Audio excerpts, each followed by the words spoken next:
Chris, and this is today's guest, Grayson, hailing from the United States.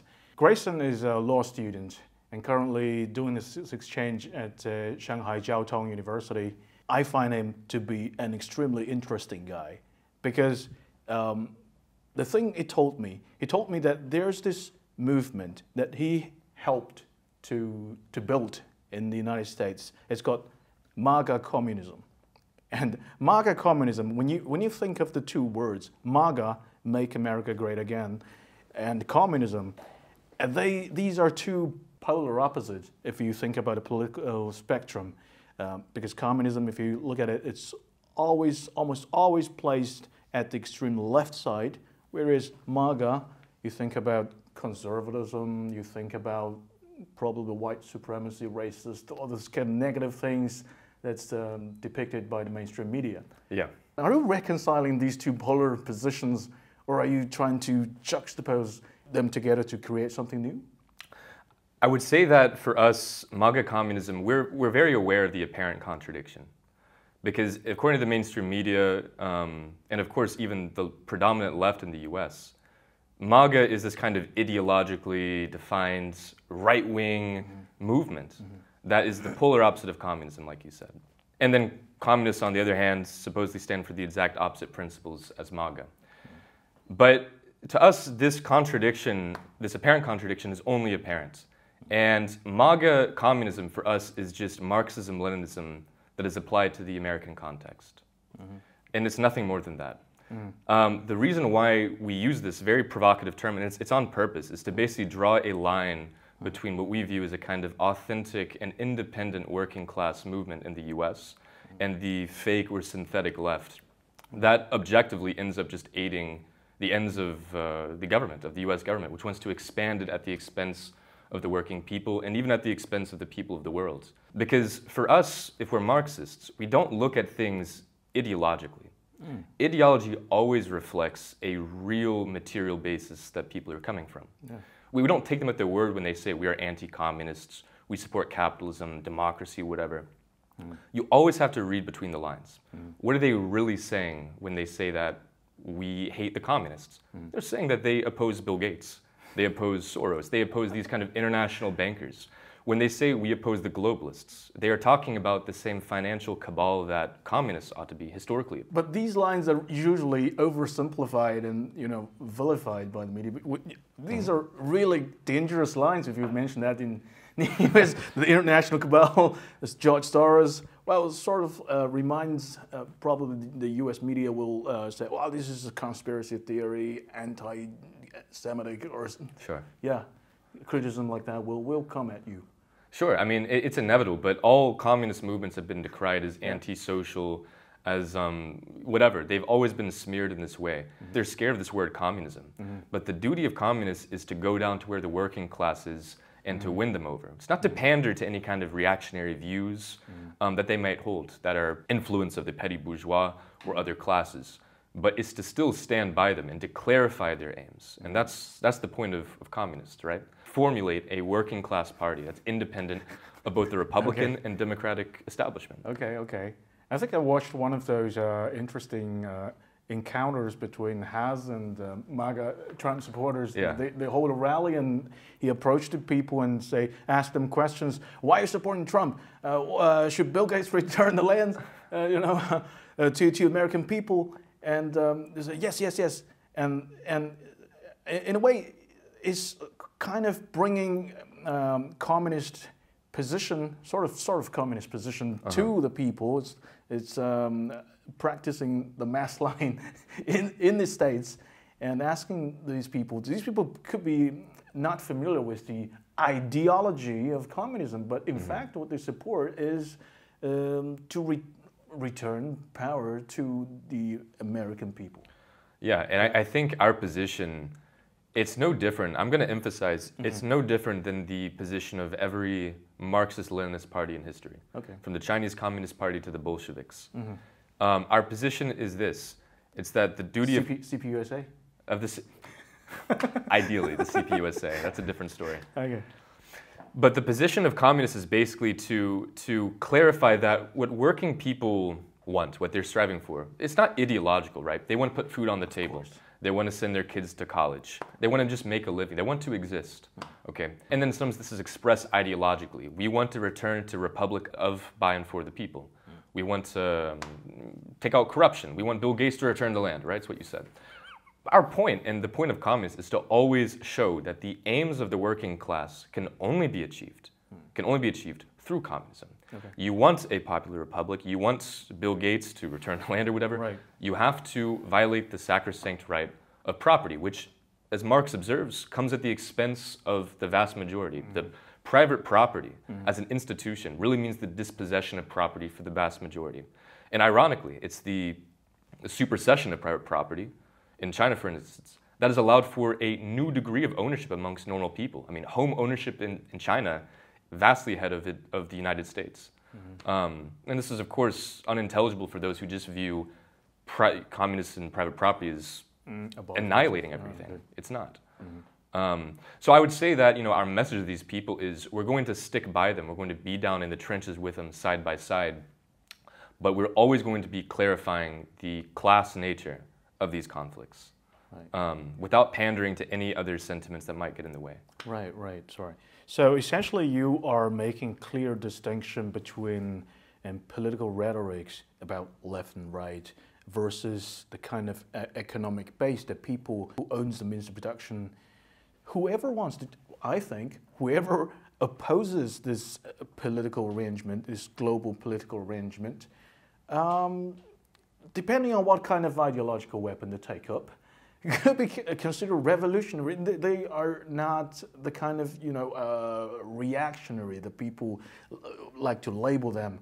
You racist, you do this, you oppose this because you're racist, you're a bigot, you are this and that, all kinds of bad words. But essentially they are fighting against this system that they deem to be unjust and unfair, unequal. What do you think? Yeah, I think that's definitely true. I think that, before I answer the question more directly, something like a motivation behind MAGA communism, it's not just to win over the MAGA working class, which is the only independent working class movement in the US for a very long time. And that's what's attractive about it to us. Another aim of this is basically to shatter the fake left, which employs Marxist phraseology as a sense of basically moral superiority. I mean, you can think of like maybe a Thanksgiving dinner. It's not good to talk politics at Thanksgiving, okay? But imagine someone who's very left-wing, a college student, whatever, it's very typical. They are basically hiding their class hatred towards working class people. Your Uncle Jerry, whatever, who's a mechanic. In this like moral superiority of like Marxism or wokeness or whatever else you'd like.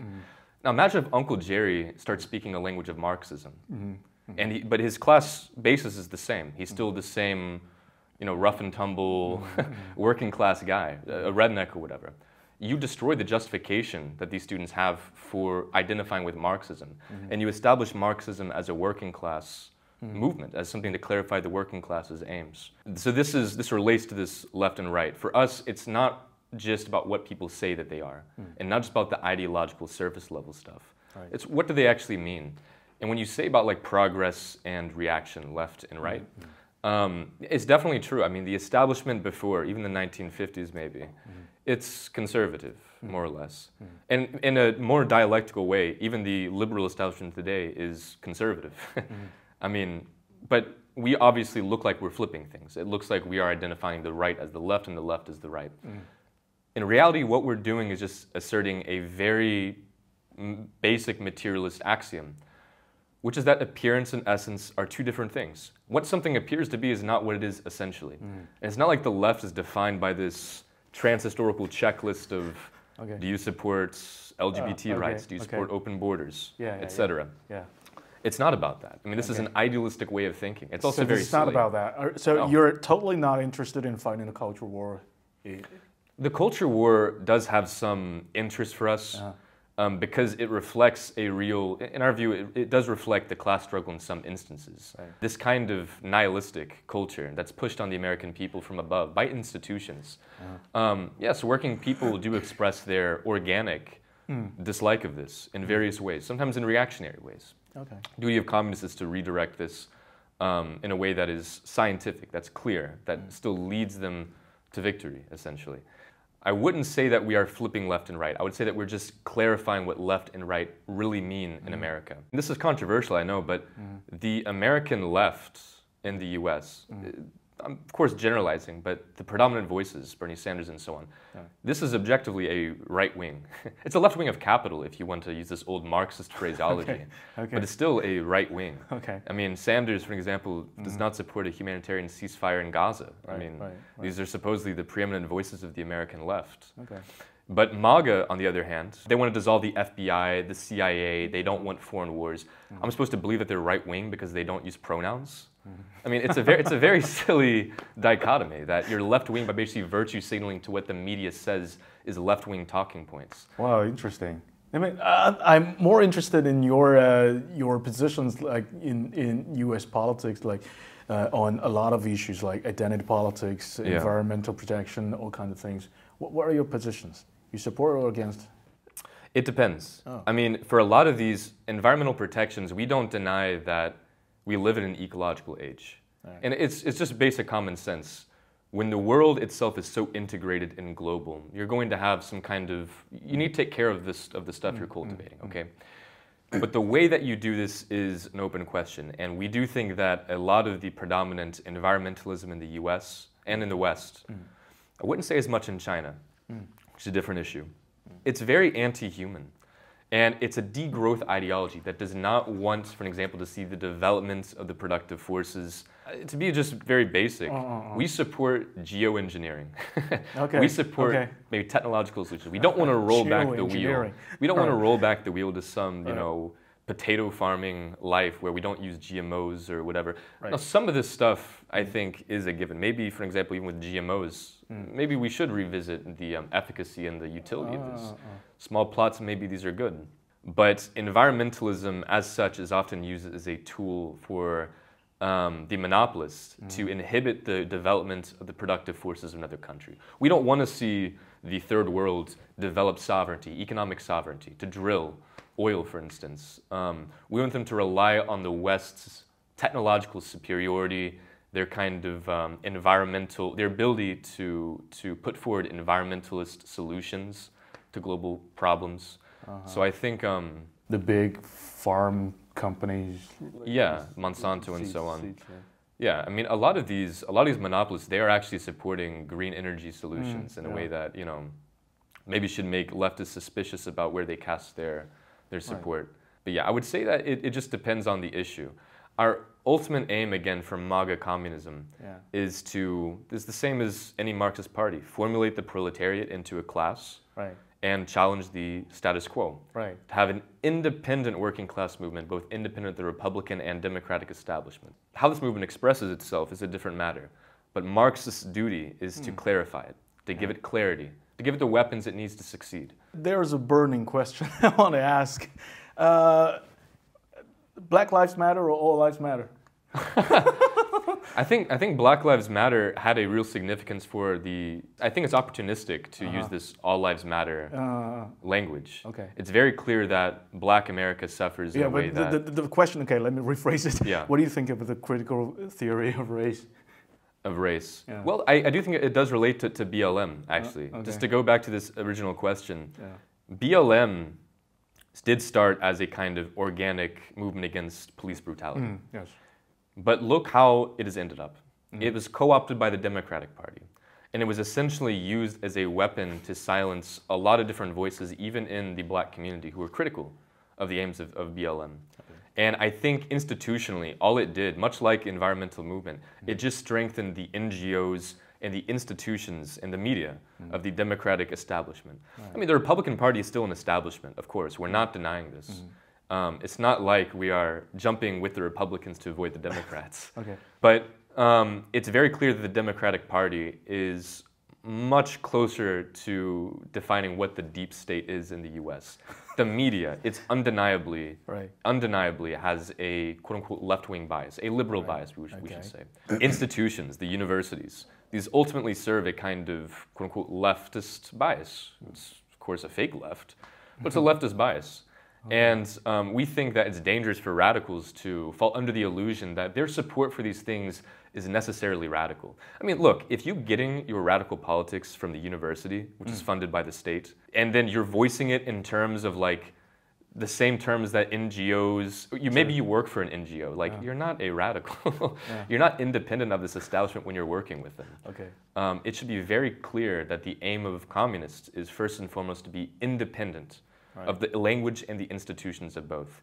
And just again, to relate it to MAGA, that's what was attractive about MAGA to us. It is discursively independent. And that's why they're considered right-wing, I think rather unfairly. They're just right-wing, not because they're racist. Really, if you talk to MAGA people, by and large, they're not racist. I mean, they are just everyday people. But they're considered right-wing because they don't kowtow to the liberal establishment. They don't speak the language, which is, by the way, filtered through the universities and this pseudo-leftist... Teach you the grammar of that rhetoric. Exactly. It's a grammar. It's a rhetoric, but it's nothing more. It's all performative. Okay. And that's why we've even gotten into some trouble. People have accused us of being basically pandering, but we're not. We're not even looking to be tailist, to basically tail the sentiments of the reactionary elements of the working class. We're just looking to have some kind of relation with it, to establish some connection between high theoretical Marxism, which is this, of course, ambitious German philosophy, English political economy, and French socialism, right, as Lenin said. We're uniting this with the actually existing American working class, which has all sorts of different views about different things. I mean, MAGA is not ideologically defined, and that's the most important thing that I think your audience should grasp, if they don't already. There is no MAGA ideology. It's a hodgepodge. You have libertarians, you have nationalists, you do have some racists probably. You have left-wingers, you have right-wingers, you have Tea Partiers, you have all sorts of people. What unites them is an objective split between the people and the status quo, much like Occupy Wall Street, which I think you can situate MAGA in continuity with. It's the same populistic elements that we're looking to establish communion with. And a left wing that spits on this and denigrates it for not having the proper grammar or the proper rhetoric is not a left wing at all. They are pro-establishment. And I don't want to hang on this question too much. I know you have many more wonderful questions, but an interesting thing to point out, when the trucker strike was undergoing in Canada, and there was a threat of one in the US too, what was the response of the American left, the voices of the American left? The streamers, the politicians, they condemned it as fascist. Why? Because it was predominantly, but not all even, white, straight, cisgender, heteronormative men, many of whom were flying MAGA flags. What Marxist looks at things from this ideological surface level appearance and says, because you don't speak my language, which I got from the university, you are the class enemy. You are objectively a reactionary. And that's why we flip left and right. The left is objectively reactionaries when they side against the independent working class movements in the US and in Canada. I mean, predominantly this trucker strike happened in Canada.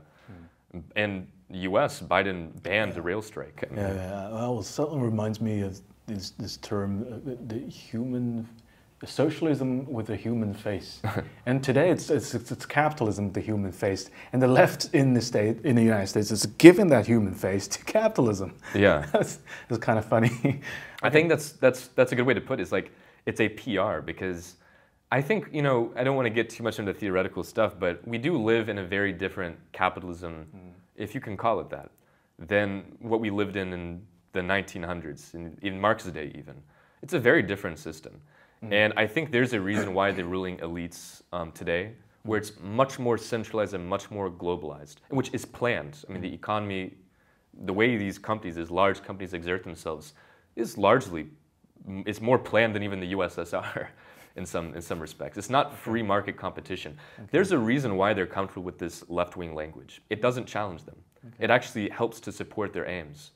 That's again, to go back to your green question, that's why we are not automatically viewing ecological politics as left-wing.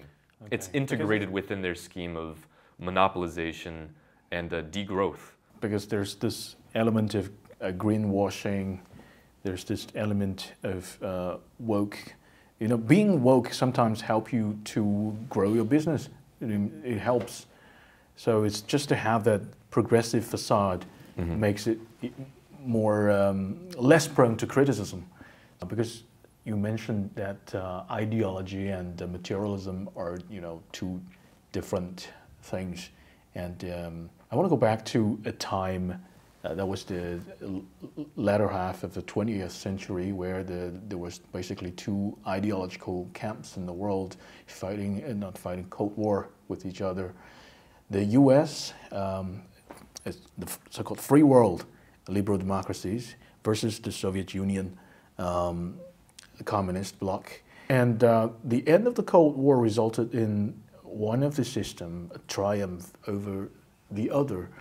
And essentially, it's this ideology that market is the solution to everything. There was little regard to civilizational or historical experiences of different people. So every nation, you want to convert them to this liberal democracy, even though, if, for example, in the Middle East, the wars in the Middle East, you want them to change the regime to be more like you, basically. Yeah. And that was futile. It proved to be futile, I think. Yeah, it's collapsing today. And I think, in a way, it hurts the American people. Because on a surface level, yes, America grew a lot. And any country who aligned with America, for example, China basically allied with the U.S. after Kissinger visited Beijing. He saved global communism. Basically, the new liberal camp win, and they basically had tremendous growth, but all the growth didn't trickle down, as there was no trickle-down economics. All this tremendous wealth were concentrated in the hands of the very, very few. Production could happen in many countries simultaneously, but the capitalists want the production to happen in country where the resources are cheap. The human laborers are cheap, so everything is cheap and more effective. So essentially, capital and goods, they can move across borders, but people cannot. So you have those who are lagging behind, for example, the Rust Belt and the blue-collar workers in the States who suddenly found their income were stagnating throughout the years for decades, or even they received less of what they had in the 70s. Essentially, it's the capitalists, they can move freely across borders, so they can be brutally effective in exploiting resources, whereas common people, they were left out, they were left behind. And so I think that's what created the MAGA, the demand for the change in the status quo, and that's a very legitimate demand, I think, from the people. MAGA is a product of deep economic changes in the US that left it deindustrialized and predominantly dominated by a service economy to make up for this big glut. I do agree with you that MAGA is a large result of the financialization and deindustrialization, taking away industries from the US. And they've been left with no political alternative, but, well, it ended up being Trump, right? At first, this working class was wedded to the Democratic Party as a result of the New Deal. The Democrats kind of had a social contract with the unionized working class, which of course was annihilated under Reagan. War against the unions and so on, and deindustrialization destroyed this kind of social contract. But the left, a big indication of how weak the left is and communism was in America, I should say is in America, is the fact that this working class wasn't left with a left that could express its interests. They just ended up pandering to, Reagan, later to maybe the patriotism of Bush, elements at least did, and to Trump. The difference is that Trump was a political outsider. And we talked about this some before. He's a clown. I mean, it's objectively hilarious that he won the US election. Nobody expected it. But by being a clown and by basically showing the whole thing as a farce, as a comedy, US politics, he was able to relate to everyday people in a way that other politicians couldn't. He wasn't speaking the language. He wasn't in the discourse. He was an outsider. And that's why he ended up winning over this, what became MAGA, which I should stress is not synonymous with Trump. I mean, we don't view Trump and MAGA as the same thing at all. I mean, MAGA booed Trump when he was talking about COVID. Right. Okay. Yeah. I would say that, to go back to your question ultimately, yeah, MAGA is a result of this deindustrialization. So basically, most Americans, most MAGA folks, they are in a very disadvantaged position. So yeah. So and that they are in that disadvantaged position because America, as basically ever since the end of the Cold War, America has taken its system to the world and established its global presence of this empire and exporting its economic system to everywhere in Europe and even China in a sense. So everywhere is producing something for the American empire. You know, so in that process, the United States itself is becoming, if you want to use the Roman analogy, it's not like the Republic of Rome, but rather a province. It's a province in the empire itself. So people were like citizens of the Republic, but at face value. But in fact, they are not recognized by their institution. They are not recognized by their system. And I think that America got into this position because America has too much burden. Too much of a burden. Too much burden. Yeah. If you look at Donald Trump said, America first. America first essentially is an isolationist position.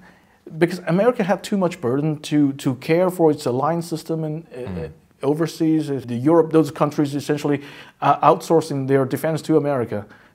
So you have to put in resources to NATO. You have to have this military-industrial complex that producing unproductive, destructive goods. Yeah. to the world, and they cost a lot. So America is in a very disadvantaged position if you're an ordinary American citizen, but America has made tremendous benefit if you are at the top. So essentially, the weight of, if you look at Germany, if you look at France, their defense budget, they don't have We take much. care of it. Yeah, we take care of it. So look at South Korea, or its allies. America has to take care of all its allies. And essentially China, Donald Trump used to call China a free rider. Well, in a way, yes. Because there was this Leviathan. There must be this Leviathan in a Hobbesian sense. Yeah. So he said, nobody fights anymore. So you have to be that 800-pound gorilla. You have to be there. And you have to have the military might to make that case, that you are the hegemon of the world.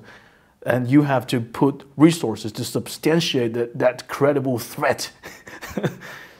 And a lot, I mean, the global economy rests upon this threat, right? I mean, the US dollar is reserve currency. And that weight of the weight of the free riders are crushing down on the shoulders of the lesser people. Yeah, look, this is a good, again, way to bring us to MAGA communism and the significance. Because MAGA outflanked the left, for the most part, on this question exactly. MAGA is against the war, the American continual funding of the war in Ukraine. MAGA, by and large, I mean, they are split for various ideological reasons, but MAGA people are, by and large, hostile to the idea of just giving Israel a free ride to massacre Gazans. Because they don't, maybe not for moralistic reasons, but for common sense reasons. Why are you taking my money to go bomb people in the Middle East? It's irrelevant. My school is a shit show, right? My roads are unpaved. All of these things matter to people. Yes. And MAGA expresses these things in the language that it's capable of, which organically is not inevitably left-wing. It's the duty of communists to go down to the people and give them a correct language, to intercommune with them, to listen to them and learn from them, and give them a communistic understanding. But, you know, I think one of the central notion that I think we should address is nation or state. essentially you're coming from an internationalist position. Yeah. But then these MAGA people, they are advocate for isolationist stance that we only focus on America first, and MAGA people, the patriots. Are you internationalist, nationalist, statist? How do you make a distinction between the so-called globalist empire versus the internationalist, the future you're looking toward? Oh, I see. Our view on internationalism and the nation is that you can only have an internationalist position and you can only have a class struggle by discovering what that means in your own national context. Okay. Because socialism is nothing more than bringing society to the fore of production. Yeah. We're producing in a socially oriented way. But society is not an abstraction. Okay? Society in China is historically defined. Society in America is historically defined. These are indexed by a real history of real people. It's rooted in how people make their living and their way of life. It's concrete. It's not a philosophical abstraction. It's a real thing.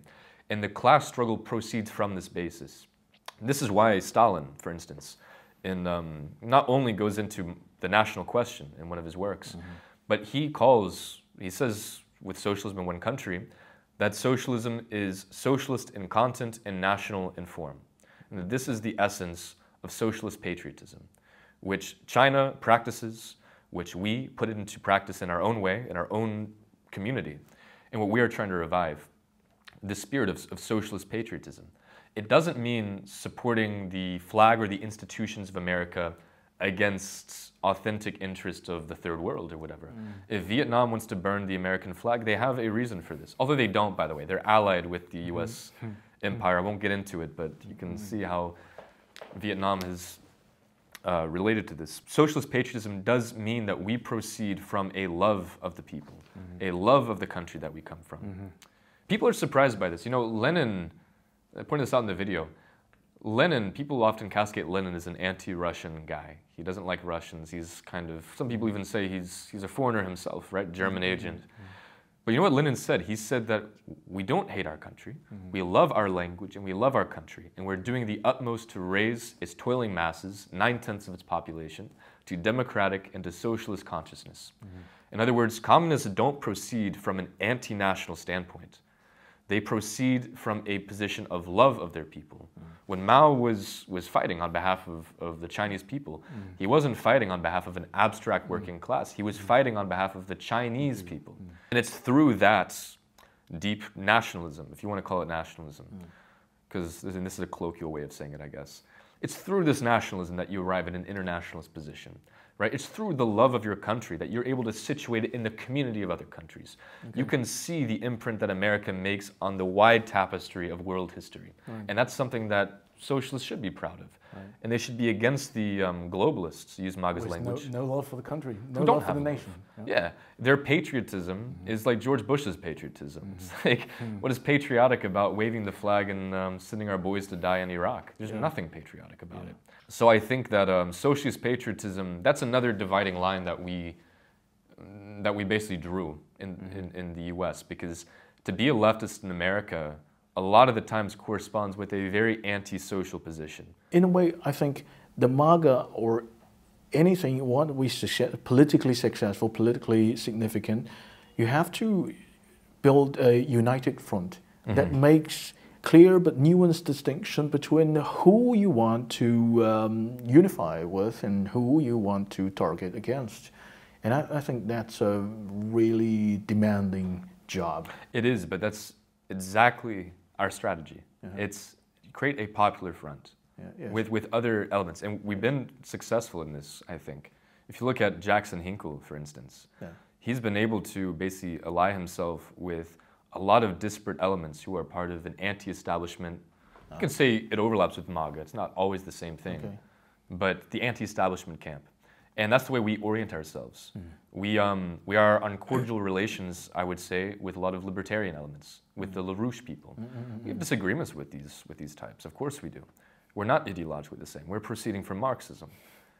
But we're able to build this popular front because it's our view that if communists forge an alliance, first if they get their shit together and they have a strong party, an independent party, they forge an alliance with these other anti-establishment elements, and then they prove in practice, in deeds, that they're the most capable fighters of the working class, then it will naturally be the case that communists win a good name in America. Because Americans, I think people who are in America, they get this. If your audience isn't, then take my word for it, because I'm from the South. So I'm around these people quite a lot. Americans are not ideological. I mean, students are, like leftists are. But Chinese. Yeah, no, exactly. That's why we have some common bond between us. I mean, pragmatism came from America, and I think it's found a home in China too. John Dewey and so on. But Americans are not ideologists. The ideological ones are, of course, it's a very small minority. Americans, their attitude for communism will be like, if that's what a communist is, then call me a communist. The problem is this, look, it's kind of funny. You could express it as a meme if you want. Imagine the meme, it'll be a brilliant meme. Right-wingers say that communism, the right-wing grifters, they say communists want to come in and take your stuff, take your family, make you gay, abolish your religion, all this stuff. They want to basically destroy your way of life. The left-wingers, the communists, say, we do want to do that. There's nothing you can do. And then there's a kind of right and left-wing alliance and consensus about what communism means. And it's totally alien to what communism ever was historically, even from an intuitive level. And it's, of course, working class people, when they see all this, they're going to identify communism as the establishment, because that's what the establishment does. They are assaulting, in many ways, religious liberties of people. They are destroying free speech rights. They are taking people's stuff. You will own nothing and be happy. Of course they identify this as the communists. The communists are speaking this language. So the duty of Marxist-Leninists in the US is to show in practice what it means to be an American communist. Not just to explain it away, kind of like I'm doing here, but to show in practice what it means to be a partisan of the American people. And this is a process that will take years. I mean, no one denies that this is the beginning of something that at least has not been tried before in American politics. But we're confident that if we put in the elbow grease and if we try, at least, there's no way that we can lose. There's no way we can lose any more than the left has already. I think we have a lot of disagreements with other people in the anti-establishment camp, of course. But these disagreements are, for the most part, surface level, because we don't take ideology as definitive. What's important is not whether someone calls himself a nationalist, even a socialist, a communist, whatever. What relation do they actually have to the American political establishment? If you're a liberal and you are anti-establishment like Jimmy Dore, you are an ally. We are going to naturally ally with these people. Even if someone is woke, right? But they are somehow against the predominance of, in some aspects, maybe the institutions of the American state, we'll of course we're not going to divide and not make friendships with these people. I think that our strategy has been largely successful. It's why MAGA Communism was trending, this apparent contradiction was trending so long on Twitter, and why it's prompted a flurry of responses by people supporting and people denigrating us. So again, I think the success speaks for itself. I think you're in a similar situation where Mao was, when he had to unite most people, make friends with, and it was the de facto Chinese foreign policy, even after the establishment of the People's Republic of China, to make friends with more people, the more the merrier. Just to summarize everything, people don't care who you are and what you do in your free time. They just want to be left alone to their own devices. And what they don't like is the intrusiveness of this ideology. It's not the fact that people identify as transgender or whatever that bothers them. What bothers them is that it is constantly, seems to be artificially pushed on them, and at the expense of their actually existing problems. Whether it be wages, whether it be destruction of their own free time, they're overworked, they're underpaid, they have no prospect for the future. They see the things they're familiar with in their culture and their way of life disintegrating before them, and they see that the media is basically laughing at this, calling them deplorables, calling them terrorists, calling them all sorts of things. And they naturally feel some revulsion to this, and this of course gets opportunistically taken advantage of by the right. I mean, the right, DeSantis and so on, they're demagogues. They play up on this fear of the left wants to turn your kids gay. All this kind of BS culture war stuff, it's the same project as the liberal establishment. They're in cahoots together because it keeps people distracted and fighting over the scraps. And our position is we are against this artificial imposed culture, but we are not pandering to the right. We're not pandering to the opportunists like DeSantis, who want to, for an example, decry the cultural degeneracy, which is very real in America. It's very real, this degeneration and this moral decay. But the right supporting economic policies that create that moral decay. They're, with one hand, saying, it's so horrible. We've lost the family, we've lost religion. But with the other hand, you are undermining the family. You are undermining religion. With your focus on neoliberal economic policies, with deindustrialization, and you're promising people a false hope that keeps them constantly in the state of anger and divisiveness against other people who might be in their family. I mean, everyone has, I don't like this term all the time, woke family members. This should not be something that divides people, you know? It should be something that Americans, again, have a national tradition that communists should express of let it be. You are what you want to be. And we're not going to bother you one way or another. I have my small plot of land, kind of the human farmer stereotype. Just let me be. Don't involve yourself and stick your nose where it doesn't belong. This is the time of great change, that the hegemonic order is in retreat. Its weakness is ever more evident since the financial crisis of 2008, and also the elections, the political chaos in America, and not only in America, but in a number of Western countries, especially in the Anglosphere. So I think that the chaos is there. So the change, the great change, is upon us. I was about to ask, what do you think of multipolarity? We think multipolarity is not simply something to be supported or rejected. It's just a reality that is unfolding whether people like it or not. And I think our view is that a multipolar system is not only the natural way of the world. I mean, that is how the world has historically always worked. Before the unipolar moment, beginning with Britain. I wouldn't even say with Spain, but with Britain. And I think the American people have an interest in, without denigrating ourselves, of course, becoming a normal country. And what that means is, like you said, the weight of being the world policeman doesn't benefit us. It doesn't even get us good clout or prestige. It makes the world despise us, not appreciate us for the contributions that American people have made for humanity. Instead, they can remember the bombs and the missiles and the tanks and their support for Israeli occupation forces. I think that American communists have a duty to not decry America as a project, but to emphasize its roots as, to some extent, an anti-colonial power. I mean, the whole point of the Monroe Doctrine, which was, of course, used to exert American imperial interests under Teddy Roosevelt, was devised to keep the European colonialists out.